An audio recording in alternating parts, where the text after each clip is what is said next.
Ako si Jason, ang operator ng DTF machine dito sa General Mall. Ang machine dito ay ginagamit ng 6 na araw na may total na 38 meters. Cupping area na may 80% good condition. Head clean. Rubber wiper, pinupunasan pagkatapos pag head clean. Nozzle check, result.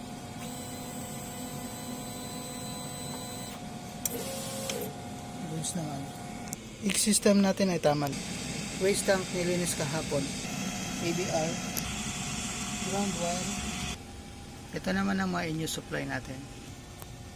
Unused. Dito pa po sa taas yung mga unused natin na ink, powder. Dito naman sa baba yung DTF film natin. Ito naman ang daily output record.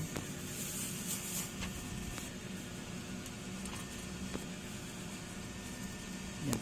Magamit natin cleaning solution, kuyi, mga powder, white ink, mga film, isang magenta.